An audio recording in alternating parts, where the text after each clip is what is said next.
start off with your paper. You're going to get your ruler. In this case, I have my homemade ruler. And you're going to make a line that is on the right side. You're going to make sure the line goes all the way down. Then right next to that line, you're going to add another line. But please watch so you can reference the sizing. So you can see that I moved it over about an inch, then I created another line that went down.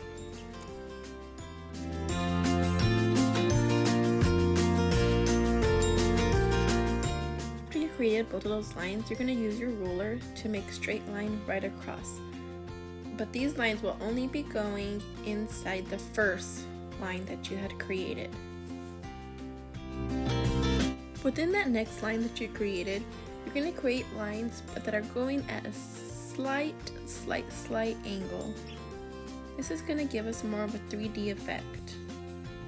Make sure to do it all the way down and to line it up with the previously made lines. I'm going to do the same for the opposite side, but this time you're going to want the first line to be even. You want the bricks on the inside to be wider than the first ones you made. In that case, you're going to push out that first line even further.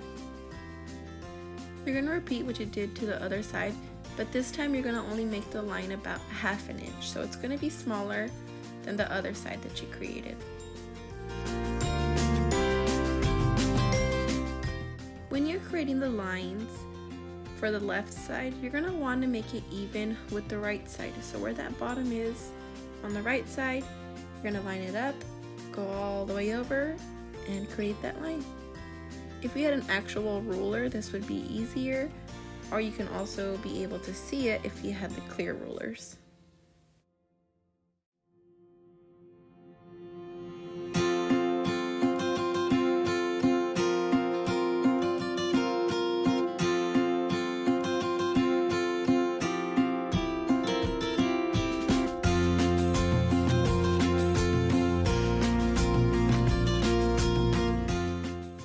Within that line that is empty, you're going to do the same that you did to the other side. You're going to add those lines, but make sure they go in an upright angle, so very slightly angled. This will again make it look like more of a 3D effect, and these two columns are going to be our brick wall. Then you're going to be creating a horizontal line that goes across. It must be within the two columns. This is just for reference. Later on you could be moving this line, so please make the line lightly. Then towards the right side, you're going to start creating the side of a hat. So this is going to be the side profile of our man. If you notice that Rene Magritte usually has the same man within his paintings, and they all for some reason have a top hat and a coat.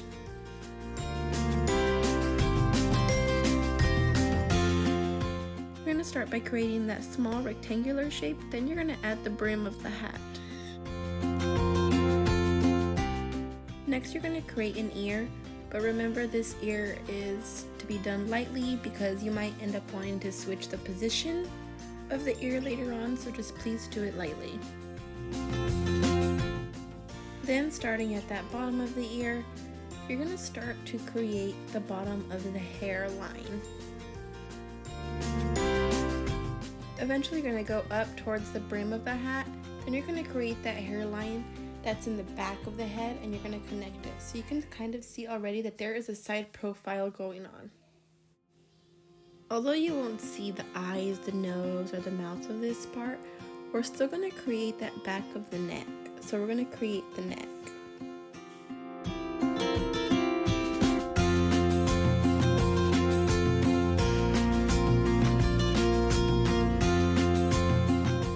You can see that I didn't like the placement of the ear, so I erased it. I went back and created a new ear.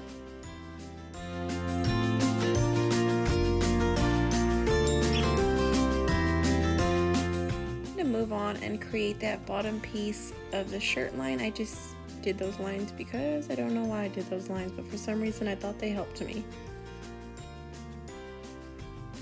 So this bottom part is the shirt, or like the blazer of the man.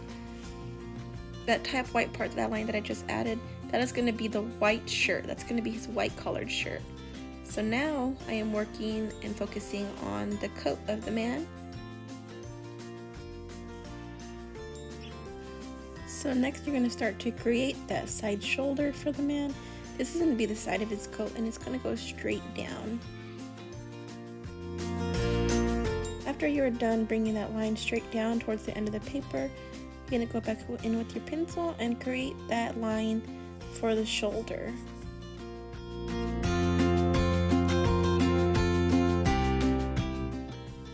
Now towards the right, you're going to create another half of the man, but this time it's going to be the front of his face.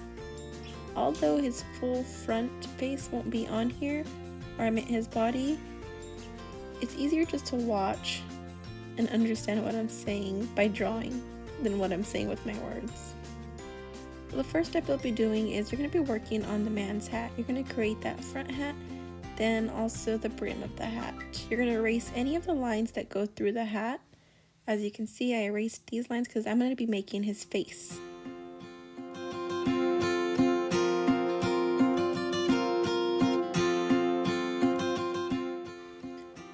I zoomed it in just so it can be a little bit easier for the next part that I'm going to explain. You're going to do that same brim of the hat. I erased it for no reason, but it's okay. Then you're going to add a bit of the shading beneath that rim of the hat. I went in with a different pencil because the pencil I had was not that sharp.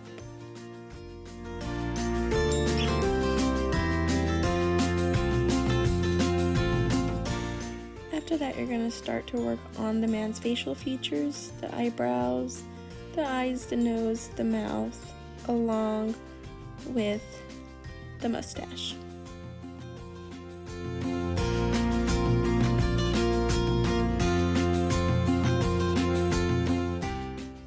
Next, you're going to want to create a neckline. This is going to allow us to start to work on the man's suit. So within those facial features, you're going to want to add some more detail. For example, I added the eyeball along with the pupil within the eye. I went back and added the mustache, the lips, and I even added a chin line. That way you can tell he has a chin.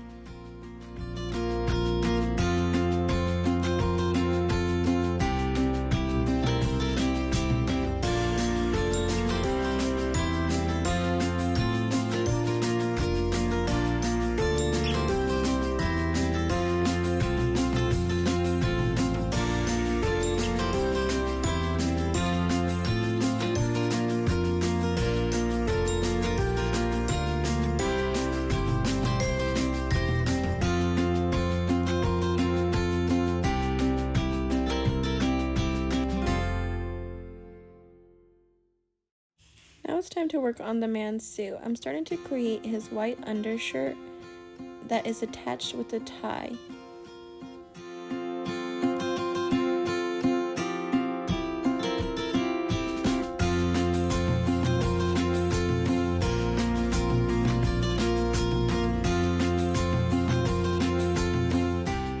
I am then creating the collar of the blazer for the men's shirt, but I decided to bring down his white shirt even further, that way I can add an even longer tie.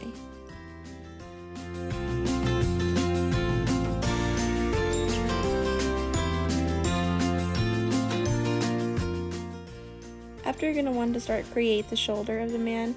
It's easier just to watch this part, but you're going to make sure it goes all the way down. That way it's long enough, and it's long enough especially as the other side where the man is at.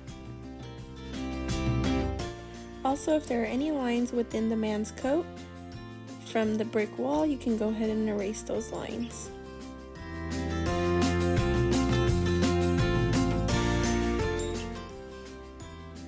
As you can see, the man's body looked really long and abnormal, so I decided to go ahead and cut and use my scissors and cut that part off, and I just went straight across. Please ask for parents' permission before using scissors.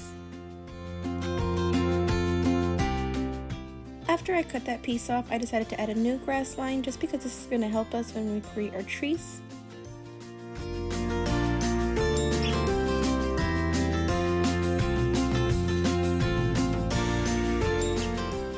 For the trees, they're all going to be scattered and throughout different places. You're going to start off with one tree towards the bottom of that grass line, and you're going to create kind of like a zigzaggy effect, but not that much of a zigzag effect on the bottom, just because you want it to seem like if there's grass growing around it. You're going to bring that tree up and you're going to create branches.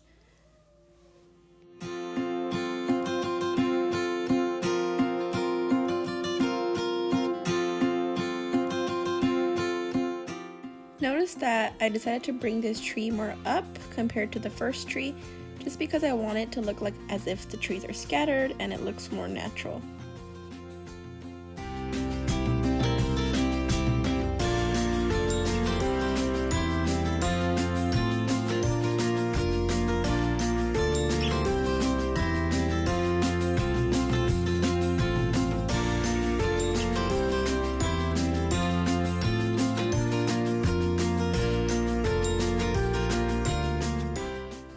I will create some trees that look more further back.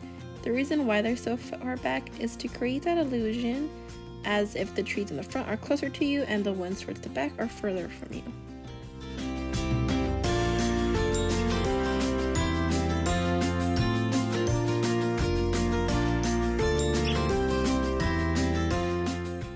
After you're done with that last tree, you're going to erase that grass line on the bottom where you put it in the beginning.